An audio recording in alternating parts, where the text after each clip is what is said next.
Hi friends, stock മാർക്കറ്റിൽ list ചെയ്ത കമ്പനികൾ അവരുടെ ക്വാർട്ടർലി റിസൾട്ടുകൾ ഓരോ ക്വാർട്ടർ അവസാനിക്കുമ്പോഴും പ്രസിദ്ധീകരിക്കേണ്ടത് മാൻഡേറ്ററി ആയിട്ട് ഒരു കാര്യമാണ്. അപ്പോൾ ആ ക്വാർട്ടർ അവസാനിച്ച് 45 ദിവസത്തിനകം അവർ ആ റിസൾട്ടുകൾ സബ്മിറ്റ് ചെയ്യേണ്ടതുണ്ട്. അത് സെബിയുടെ ഒരു കൃത്യമായ നിയമമാണ്. എന്നാൽ അത് അവസാനത്തെ ക്വാർട്ടർ, അതായത് Q4 ക്വാർട്ടറിലാണെങ്കിൽ അവിടെ കൂടുതൽ സമയം അനുവദിക്കാറുണ്ട്.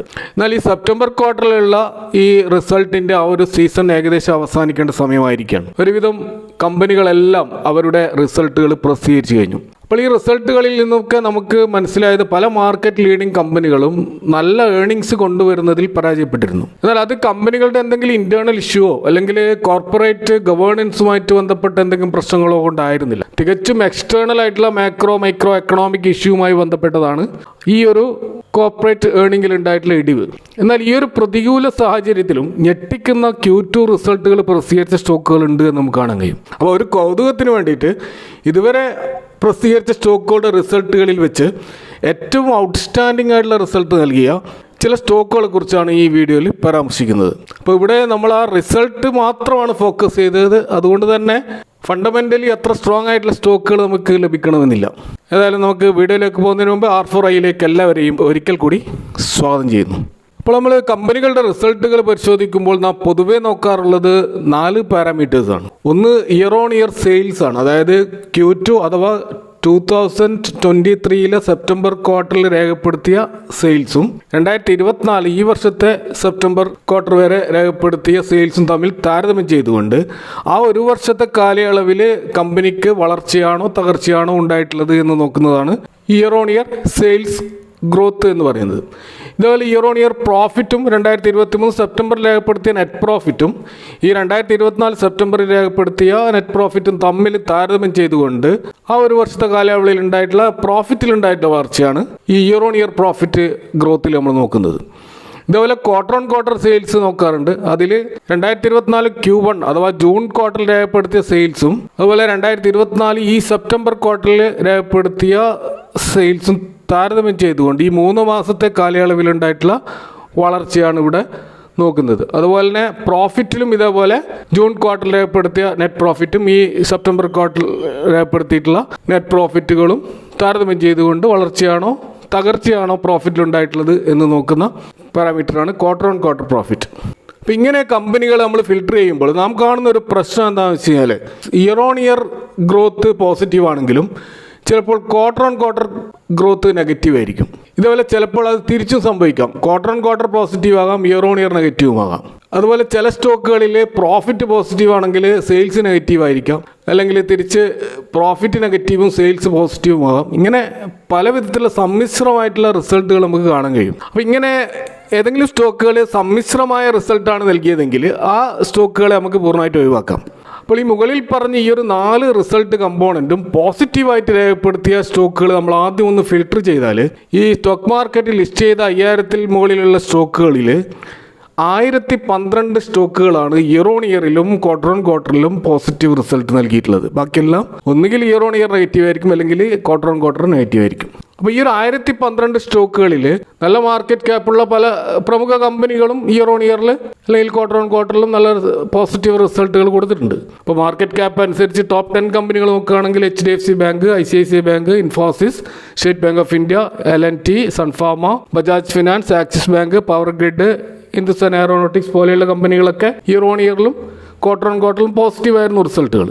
എന്നാൽ നമ്മൾ ഈ റിസൾട്ടുകൾ ഒന്നുകൂടി ഒന്ന് ഫിൽട്ടർ ചെയ്താൽ, അതായത് ഒരു ഡബിൾ ഡിജിറ്റ് ഗ്രോത്ത് നൽകിയ, അതായത് ഇയർ ഓൺ ഇയറിൽ 10% കൂടുതലും അതുപോലെ ക്വാർട്ടർ ഓൺ ക്വാർട്ടറിൽ 10% കൂടുതലും സെയിൽസും പ്രോഫിറ്റും രേഖപ്പെടുത്തിയ സ്റ്റോക്കുകൾ നോക്കുമ്പോൾ ഈ 1012-ൽ നിന്ന് പല സ്റ്റോക്കുകളും കുറഞ്ഞിട്ട് നമുക്കത് ഏകദേശം 500-നടുത്ത് 497 സ്റ്റോക്കുകളുടെ ഒരു ലിസ്റ്റാണ് കിട്ടുക. അതിലൊരു ലീഡിംഗ് ആയിട്ടുള്ള മാർക്കറ്റ് ക്യാപ്പ് വെച്ചിട്ടുള്ള വലിയ സ്റ്റോക്കുകൾ നോക്കുകയാണെങ്കിൽ DLF, അതുപോലെ Divi's lab, Indian hotels company, Adani energy solution, Dixon technology, BHEL, Muthoot finance, BSC, Thermax, Coforge പോലെയുള്ള സ്റ്റോക്കുകൾ നമുക്ക് കാണാൻ കഴിയും. എന്നാൽ ഇവയേക്കാളൊക്കെ മികച്ച റിസൾട്ട് നൽകിയ വേറെയും സ്റ്റോക്കുകൾ ഉണ്ട് എന്ന് നമ്മൾ മനസ്സിലാക്കണം. അപ്പോൾ നമ്മൾ മുകളിൽ പറഞ്ഞ ആ ഒരു 4 റിസൾട്ട് കമ്പോണൻസ് ഓരോന്നും വെച്ച് നമ്മൾ നോക്കുകയാണെങ്കിൽ ഇയർ ഓൺ ഇയർ സെയിൽസിൽ ഏറ്റവും ഫാബുലസ് ആയിട്ടുള്ള ഏറ്റവും ഔട്ട്സ്റ്റാൻഡിംഗ് ആയിട്ടുള്ള ഗ്രോത്ത് കാണിച്ചിട്ടുള്ളത് മാർക്കറ്റ് ക്യാപ്പ് വെറും 5494 കോടിയുള്ള ഒരു സ്മോൾ ക്യാപ് കമ്പനിയായ വെബ്സോൾ എനർജി സിസ്റ്റം എന്ന് പറയുന്ന സ്റ്റോക്കാണ്. വെബ്സോൾ എനർജി സിസ്റ്റം എന്ന് പറയുന്നത് സോളാർ സെഗ്മെന്റിലുള്ള ഫോട്ടോ വോൾട്ടായിക് സോളാർ സെല്ലുകൾ നിർമ്മിക്കുന്ന ഒരു കമ്പനിയാണ്. ഈ കമ്പനിയുടെ റിസൾട്ട് നമ്മൾ നോക്കിക്കഴിഞ്ഞാൽ ഇയർ ഓൺ ഇയർ സെയിൽസിൽ 47,750% ഒരു സെയിൽസ് ഗ്രോത്ത് ആണ് കാണാൻ കഴിയുക. ഇതൊരു അമേസിംഗ് ആയിട്ടുള്ള ഗ്രോത്ത് ആണ്. പ്രോഫിറ്റിലും അത്ര ഇല്ലെങ്കിലും 1163% ഗ്രോത്ത് പ്രോഫിറ്റിലും ഉണ്ടായിട്ടുണ്ട്. ക്വാർട്ടർ ഓൺ ക്വാർട്ടർ പ്രോഫിറ്റിൽ 83%, ക്വാർട്ടർ ഓൺ ക്വാർട്ടർ സെയിൽസ് 28% ഗ്രോത്തും ഉണ്ടായിട്ടുണ്ട്. എന്നാൽ ഈ സ്റ്റോക്ക് ഇപ്പോൾ ഒരു ഇൻവെസ്റ്റ്മെന്റിന് അനുയോജ്യമായ ഒരു നിലയിലല്ല. കാരണം ഹൈലി ഓവർ വാല്യൂഡ് ആയിട്ടാണ് നമുക്ക് കാണാൻ കഴിയുക. അതിൻ്റെ ബുക്ക് വാല്യൂവിനേക്കാൾ 27 ടൈംസ് ഇരട്ടിയായിട്ടാണ് ഇപ്പോൾ അത് ട്രേഡ് ചെയ്യുന്നത്. കൂടാതെ ഇതിൻ്റെ ഒരു ഹിസ്റ്റോറിക്കൽ റിസൾട്ടുകളൊക്കെ നോക്കിക്കഴിഞ്ഞാൽ അതൊക്കെ നെഗറ്റീവാണ്. കഴിഞ്ഞ 5 വർഷത്തെ സെയിൽസ് ഗ്രോത്ത് നോക്കുകയാണെങ്കിൽ -17% ആയിരുന്നു. അതുപോലെ ഈ സ്റ്റോക്കിൽ പ്രൊമോട്ടർ ഹോൾഡിംഗ് വെറും 27% മാത്രമേ ഉള്ളൂ. അതുപോലെ ഇതിൻ്റെ കഴിഞ്ഞ ഒരു 3 വർഷത്തെ റിട്ടേൺ ഓൺ ഇക്വിറ്റി നോക്കുകയാണെങ്കിൽ അത് -4.19% ആണെന്ന് കാണാൻ കഴിയും. അപ്പോൾ ഏറ്റവും അപകടകരമായിട്ട് ഈ സ്റ്റോക്കിൽ കാണുന്ന ഒരു കാര്യം 93% ഇവരുടെ പ്രൊമോട്ടർ ഷെയറുകളും, അത് 27% ഉള്ളൂ, അത് മുഴുവനും പ്ലഡ്ജ് ചെയ്തിട്ടാണുള്ളത് എന്ന് നമുക്ക് മനസ്സിലാക്കാൻ കഴിയും. അപ്പോൾ അതുകൊണ്ട് തന്നെ ഈ സ്റ്റോക്ക് ഇയർ ഓൺ ഇയർ സെയിൽസിൽ എല്ലാ സ്റ്റോക്കുകളെയും പിന്തള്ളിക്കൊണ്ട് ഏറ്റവും വലിയ റിസൾട്ടാണ് നൽകിയതെങ്കിലും ഇതിൻ്റെ ഫണ്ടമെൻ്റൽസിൻ്റെ അവസ്ഥ എങ്ങനെയാണ്. അതുകൊണ്ട് ഈ സ്റ്റോക്ക് നമുക്ക് വാച്ച് ലിസ്റ്റിൽ ആഡ് ചെയ്യാം. എന്നിട്ട് അടുത്ത ക്വാർട്ടറും ഇതേപോലെയുള്ള സെയിൽസ് രേഖപ്പെടുത്തുന്നുണ്ടോ എന്ന് നമുക്കൊന്ന് പരിശോധിക്കാം. അതിനുവേണ്ടി മാത്രമേ ഇപ്പോൾ പറയാൻ കഴിയുകയുള്ളൂ. ഇപ്പോൾ നമ്മൾ റിസൾട്ട് കമ്പോണൻ്റ് രണ്ടാമത്തെ ഒരു കമ്പോണൻ്റ് ആയിട്ടുള്ള ഇയർ ഓൺ ഇയർ പ്രോഫിറ്റിൽ ഏറ്റവും അധികം ഹയസ്റ്റ് റിസൾട്ട് രേഖപ്പെടുത്തിയ സ്റ്റോക്ക് നോക്കുകയാണെങ്കിൽ അത് കാമത്ത് ഹോട്ടൽസ് എന്ന് പറയുന്ന ഹോട്ടൽസ് ഗ്രൂപ്പാണെന്ന് മനസ്സിലാക്കാൻ കഴിയും. ഇതിൻ്റെ ഇയർ ഓൺ ഇയർ സെയിൽസിൽ 33% വർധനവേ ഉണ്ടായിട്ടുള്ളൂ. പക്ഷേ ഇയർ ഓൺ ഇയർ പ്രോഫിറ്റിൽ 27,733% വമ്പിച്ച ഒരു ഗ്രോത്താണ് നമുക്ക് കാണാൻ കഴിയുക. ക്വാർട്ടർ ഓൺ ക്വാർട്ടറിലും 68% പ്രോഫിറ്റ് വർധനവും, അതുപോലെ ക്വാർട്ടർ ഓൺ ക്വാർട്ടർ സെയിൽസിൽ 15% വർധനവും ഒക്കെ നമുക്ക് കാണാൻ കഴിയും. നെറ്റ് പ്രോഫിറ്റിലുണ്ടായിട്ടുള്ള 27,000% ഈ ഒരു ഗ്രോത്ത് ഒന്നുകിൽ അത് അതർ ഇൻകത്തിൽ നിന്നുണ്ടായതാണോ എന്ന് നോക്കി കഴിഞ്ഞാൽ അങ്ങനെയല്ല. കാരണം അതർ ഇൻകത്തിൽ ഇവർ ഇതിന് മുമ്പത്തെ ഒരു ക്വാർട്ടറിൽ വലിയൊരു പ്രോഫിറ്റ് ഉണ്ടാക്കിയിട്ടുണ്ട്. പക്ഷേ ഇവിടെ അതർ ഇൻകത്തിൽ നിന്നല്ല ഇത് വന്നിട്ടുള്ളത് എന്ന് നമുക്ക് മനസ്സിലാക്കാൻ കഴിയും. അതുകൂടാതെ ഈ സ്റ്റോക്കിൽ ചില പോസിറ്റീവ് പോയിന്റുകൾ നമുക്ക് കാണുന്നുണ്ട്. അതിലൊന്ന് ഇവരുടെ ഡെറ്റ് ഇവർ കുറച്ച് കൊണ്ടുവന്നിട്ടുണ്ട്. 460 കോടിയോളം ഡെറ്റ് ഉണ്ടായിരുന്ന കമ്പനിയുടെ ഡെറ്റ് ഇപ്പോൾ കുറഞ്ഞിട്ട് 215 കോടിയായിട്ട് ചുരുങ്ങിയിട്ടുണ്ട്. കൂടാതെ ഈ സ്റ്റോക്കിൻ്റെ ഒരു വാല്യുവേഷനും അത്ര ഓവർ വാല്യൂഡ് അല്ല എന്ന് നമുക്ക് മനസ്സിലാക്കാൻ കഴിയും. കാരണം ഇതിൻ്റെ സ്റ്റോക്കിൻ്റെ PE 27 ഇൻഡസ്ട്രി PE 33 മാത്രമാണ്. എന്നാൽ ഈ സ്റ്റോക്കിൽ ഒരു പ്രശ്നമായിട്ട് കാണുന്ന ഒരു കാര്യം, ഈ സ്റ്റോക്കിലും പ്ലഡ്ജിങ് ഉണ്ട്. അതായത് പ്രൊമോട്ടേഴ്സ് അവരുടെ ഹോൾഡിങ് ഏകദേശം 39% പ്ലഡ്ജ് ചെയ്തിട്ടുണ്ട് എന്ന് നമുക്ക് മനസ്സിലാക്കാൻ കഴിയും. എന്നാൽ ഇവിടെ മറ്റൊരു പോസിറ്റീവായിട്ടുള്ള കാര്യം കാണുന്നത് ഡൊമസ്റ്റിക് ഇൻവെസ്റ്റേഴ്സ് അവരുടെ ഹോൾഡിങ് 4% വർദ്ധിപ്പിച്ചതായിട്ട് കാണാൻ കഴിയും. കഴിഞ്ഞ ക്വാർട്ടറുകളിൽ അത് 0 ആയിരുന്നു. അതാണ് ഇപ്പോൾ 4.53% ആയിട്ട് ഉയർന്നതായിട്ട് കാണുന്നത്. അപ്പോൾ ഈ സ്റ്റോക്കും നമുക്ക് വാച്ച് ലിസ്റ്റിൽ ആഡ് ചെയ്യാം. അപ്പോൾ ഇവിടെ ആഡ് ചെയ്യുമ്പോൾ നമ്മൾ ശ്രദ്ധിക്കേണ്ടത് ഇതിൻ്റെ ഫണ്ടമെൻ്റൽസ് നമ്മൾ ചെക്ക് ചെയ്യേണ്ടത് ഇതിൻ്റെ ആ പ്ലഡ്ജഡ് പെർസെൻറ്റേജ് കുറയുന്നുണ്ടോ എന്ന് നോക്കണം. ഇപ്പോൾ 39% ഉള്ളത് ഒന്നുകിൽ ഒരു 10% താഴെയെങ്കിലും അത് വരേണ്ടതുണ്ട്. കൂടാതെ ഇതിൻ്റെ ഡെറ്റ് ഇക്വിറ്റി റേഷ്യോ ഒരു 0.5 എന്നുള്ള ലെവലിലേക്ക് എത്തുന്നവരെങ്കിലും നമ്മൾ കാത്തിരിക്കണം. എന്നാൽ മാത്രമേ ഒരു ഡെറ്റ് ഫ്രീ കമ്പനിയായിട്ട് നമുക്ക് ഇതിനെ കാണാൻ കഴിയുള്ളൂ. ഇനി നമ്മുടെ റിസൾട്ട് കമ്പോണൻസിൻ്റെ മൂന്നാമത്തെ സംഭവമായിട്ടുള്ള ക്വാർട്ടർ ഓൺ ക്വാർട്ടർ സെയിൽസിൽ ഏറ്റവും അധികം ഹയസ്റ്റ് റിസൾട്ട് രേഖപ്പെടുത്തിയ കമ്പനി എന്ന് പറയുന്നത് ഒരു പെന്നി സ്റ്റോക്കാണ്. അതിൻ്റെ മാർക്കറ്റ് ക്യാപ്പ് വെറും 102 കോടി മാത്രമുള്ള സ്റ്റോക്കാണിത്. ഈ സ്റ്റോക്കിൻ്റെ കറണ്ട് പ്രൈസ് ₹1.46 മാത്രമാണ്. സ്റ്റോക്കിൻ്റെ പേര് മുറായെ ഓർഗനൈസർ എന്നാണ്. ഇതൊരു ഫാർമസ്യൂട്ടിക്കൽ സെഗ്മെൻറ്റിലുള്ള ട്രേഡ് ചെയ്യുന്ന ഫാർമ പ്രൊഡക്റ്റുകളും അതിൻ്റെ മാനുഫാക്ചറിങ് ഒക്കെ ചെയ്യുന്ന ഒരു കമ്പനിയാണ്. 2012 ഇൻകോർപ്പറേറ്റ് ചെയ്ത ഈറം ഫാർമസ്യൂട്ടിക്കൽസ് എന്ന് പറയുന്ന കമ്പനിയാണിത്. ഇപ്പോൾ വലിയ ഹിസ്റ്ററിയൊന്നും ഈ കമ്പനിക്കില്ല. ക്വാർട്ടർ ഓൺ ക്വാർട്ടർ സെയിൽസിൽ നമ്മൾ കാണുന്നത് 25,000% വർധനമാണ്. പ്രോഫിറ്റിലും 475% വർധനമുണ്ട്. അതുപോലെ ഇയർ ഓൺ ഇയറിൽ 13,000% വർധനമുണ്ട്. സെയിൽസിൽ ഇയർ ഓൺ ഇയർ പ്രോഫിറ്റിൽ 203% വർധനമുണ്ട്. ഈ സ്റ്റോക്കിൻ്റെ മറ്റൊരു പോസിറ്റീവായിട്ടുള്ളൊരു കാര്യം എന്താണെന്ന് വെച്ച് കഴിഞ്ഞാൽ ഇതിൻ്റെ ബുക്ക് വാല്യൂ എന്ന് പറയുന്നത് 3.80 ആണ്. പക്ഷേ സ്റ്റോക്കിൻ്റെ പ്രൈസ് 1.46 മാത്രമാണ്. അപ്പോൾ ബുക്ക് വാല്യൂവിനേക്കാൾ താഴെയാണ് ഈ സ്റ്റോക്ക് ട്രേഡ് ചെയ്യുന്നത്. പക്ഷേ ഈ സ്റ്റോക്കിലും വളരെയധികം അപകടകരമായ കുറേ കാര്യങ്ങളുണ്ട്. ഒന്നാമത് ഇതൊരു മാർക്കറ്റ് ക്യാപ്പ് കുറഞ്ഞിട്ടുള്ള ഒരു പെന്നി സ്റ്റോക്കാണ്.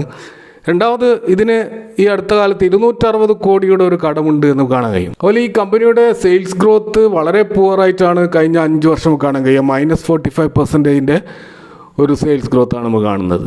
അതുപോലെ ഈ സ്റ്റോക്കിൽ മറ്റൊരു അപകടം പിടിച്ച കാര്യം, ഇതിൽ പ്രൊമോട്ടർ ഹോൾഡിംഗ് ഇല്ല, 0 ആണ് എന്ന് മാത്രമല്ല പബ്ലിക് ഹോൾഡിംഗ് ആണ് 100%.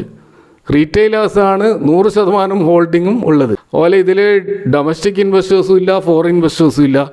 ഇതിൻ്റെ ട്രേഡിംഗ് വോളിയൂം വളരെ കുറവാണ്. അപ്പോൾ ഇത് ഹൈലി റിസ്കി ആയിട്ടുള്ളൊരു പെനി സ്റ്റോക്കാണ്.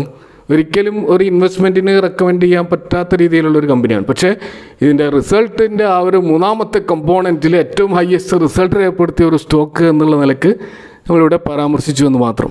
അപ്പോൾ അടുത്ത ക്വാർട്ടറിലും അതേപോലുള്ള ഒരു റിസൾട്ട് ഇത് കൊണ്ടുവരുമോ എന്ന് ഒരു ക്യൂരിയോസിറ്റിക്ക് വേണ്ടെങ്കിൽ നമുക്ക് ഈ സ്റ്റോക്ക് വാച്ച് ലിസ്റ്റിൽ ആഡ് ചെയ്യാം. അടുത്ത ഒരു സ്റ്റോക്ക് ജാഷ് എഞ്ചിനീയറിംഗ് ആണ്. ഇതാണ് ക്വാർട്ടർ ഓൺ ക്വാർട്ടർ പ്രോഫിറ്റിൽ ഹയസ്റ്റ് പ്രോഫിറ്റ് രേഖപ്പെടുത്തിയ സ്റ്റോക്ക്. ഇതൊരു വാട്ടർ തീം ബേസ്ഡ് ആയിട്ടുള്ള അതിൻ്റെ engineering equipment integrated solution provide ചെയ്യുന്നത്. അത് ഡൊമസ്റ്റിക് മാർക്കറ്റിലും ഇൻ്റർനാഷണൽ മാർക്കറ്റിലും ഒക്കെ പ്രസൻസ് ഉള്ള കമ്പനിയാണ് ജാഷ് എഞ്ചിനീയറിംഗ്. ഇതിൻ്റെ ക്വാർട്ടർ ഓൺ ക്വാർട്ടർ പ്രോഫിറ്റിൽ 20,075% വമ്പിച്ച ഒരു ക്വാർട്ടർ ഓൺ ക്വാർട്ടർ പ്രോഫിറ്റാണ് നമ്മൾ കാണുന്നത്. എന്നാൽ ക്വാർട്ടർ ഓൺ ക്വാർട്ടർ സെയിൽസിൽ 21% ഉള്ളൂ. ഇയർ ഓൺ ഇയർ സെയിൽസിൽ 46%, ഇയർ ഓൺ ഇയർ പ്രോഫിറ്റിൽ 87% ആണ് ഇതിൻ്റെ ഗ്രോത്ത്. പക്ഷേ ഈ ക്വാർട്ടർ ഓൺ ക്വാർട്ടർ പ്രോഫിറ്റ് വളരെ അമേസിംഗ് ആയിട്ടുള്ള ഒരു ഫിഗറാണ് നമുക്കിവിടെ കാണാൻ കഴിയുക. സ്റ്റോക്കിൻ്റെ മറ്റൊരു പ്ലസ് പോയിന്റ് ആയിട്ട് നമ്മൾ കാണുന്നത് ഇതിൻ്റെ PE റേഷ്യോ 40 ആണ്, ഇൻഡസ്ട്രി PE 42 ആണ്. അപ്പോൾ അതൊരു ഫെയർലി വാല്യൂഡ് ആയിട്ടുള്ള ഒരു പൊസിഷനിലാണ് ഈ സ്റ്റോക്ക് ഉള്ളത് എന്ന് മനസ്സിലാക്കാൻ കഴിയും. കമ്പനിക്ക് 108 കോടിയുടെ കടമുണ്ടെങ്കിലും 360 കോടിയുടെ റിസർവ് ഉണ്ട്. അതുകൊണ്ട് തന്നെ കടം ഒരു അപകടകരമായ അവസ്ഥയിൽ ഈ സ്റ്റോക്കിൽ കാണുന്നില്ല. അതുപോലെ കഴിഞ്ഞ ഒരു 3 വർഷത്തെ ഇതിൻ്റെ സെയിൽസ് ഗ്രോത്ത് 20%, പ്രോഫിറ്റ് ഗ്രോത്ത് 30%, അതുപോലെ റിട്ടേൺ ഓൺ ഇക്വിറ്റി 22% നമുക്കിവിടെ കാണാൻ കഴിയും. അപ്പോൾ ഫണ്ടമെൻ്റലി നല്ല ഒരു ഗുഡ് ലുക്കിംഗ് സ്റ്റോക്കായിട്ടാണ് ഇത് നമുക്ക് കാണാൻ കഴിയും. അതുപോലെ ഇതിൽ ഫോറിൻ ഇൻവെസ്റ്റേഴ്സിൻ്റെ ഹോൾഡിംഗ് പക്ഷേ അവർ കഴിഞ്ഞ ക്വാർട്ടറിൽ കുറച്ചിട്ടുണ്ട്. 1.67% നിന്ന് 1.58% ആയിട്ട് കുറഞ്ഞിട്ടുണ്ട്. അതുപോലെ ഡൊമസ്റ്റിക് ഇൻവെസ്റ്റേഴ്സിൻ്റെ ഹോൾഡിങ്ങും 3.53% നിന്ന് 0.59% ആയിട്ട് കുറച്ചിട്ടുണ്ട്. അവിടെ എന്നിട്ട് പബ്ലിക് ഹോൾഡിംഗ് ആണ് കൂടിയിട്ടുള്ളത്. അത് 51 നിന്ന് 54 ആയിട്ട് കൂടിയതായിട്ട് കാണാം. അപ്പോൾ അതുകൊണ്ട് തന്നെ ഇതിൻ്റെ ടെക്നിക്കലി നോക്കുകയാണെങ്കിൽ ഈ സ്റ്റോക്ക് ഇപ്പോൾ ഒരു ബൈങ് ലെവലിലല്ല എന്ന് പറയാൻ കഴിയും. കാരണം ഇതിലിനിയും ഒരു കറക്ഷനുള്ള സാധ്യതയുണ്ട്. ഇങ്ങനെ വരികയാണെങ്കിൽ 429, 349 എന്നുള്ള ഒരു പ്രൈസ് ലെവലിലൊക്കെ ഈ സ്റ്റോക്ക് നമുക്ക് വാച്ച് ചെയ്യാവുന്നതാണ്. അമേസിങ് റിസൾട്ടുകൾ കൊണ്ടുവന്നിട്ടുള്ള ഈ 4 സ്റ്റോക്കുകളിൽ കുറച്ചുകൂടി ഭേദപ്പെട്ട ഒരു സ്റ്റോക്ക് നമുക്ക് മനസ്സിലാക്കാൻ കഴിയുന്നത് ജാഷ് എഞ്ചിനീയറിംഗ് ആണ്. പക്ഷേ എങ്കിലും ഈ സ്റ്റോക്ക് നമ്മൾ വാച്ച് ലിസ്റ്റിൽ ആഡ് ചെയ്തുകൊണ്ട് അടുത്ത ക്വാർട്ടറിലും ഇതേപോലുള്ള റിസൾട്ടുകൾ ഈ സ്റ്റോക്ക് കൊണ്ടുവരുന്നുണ്ടോ എന്ന് നോക്കേണ്ടതുണ്ട്. അപ്പോൾ ഇവിടെ സൂചിപ്പിച്ച സ്റ്റോക്കുകളൊന്നും ഒരു ബാങ്ക് റെക്കമെൻഡേഷൻ അല്ല. കാരണം അടുത്ത ക്വാർട്ടറിൽ ഈ സ്റ്റോക്കുകളുടെ ഏർണിങ്സ് ഇതേപോലെ വന്നിട്ടില്ലെങ്കിൽ തീർച്ചയായിട്ടും ഈ സ്റ്റോക്കുകൾ ക്രാഷ് ഉണ്ടാവും. അതുകൊണ്ട് ഈ സ്റ്റോക്കുകൾ തൽക്കാലം വാച്ച് ലിസ്റ്റ് ആഡ് ചെയ്തുകൊണ്ട് നിരീക്ഷിക്കുക എന്ന് മാത്രമേ നമുക്ക് ചെയ്യാൻ കഴിയുള്ളൂ. അപ്പോൾ ഒരിക്കലും ഇതൊരു ബാങ്ക് റെക്കമെൻഡേഷൻ എടുക്കാതെ നിങ്ങൾ കൂടുതൽ റിസർച്ച് നടത്തുക. Thank you for watching. See you next time with another video.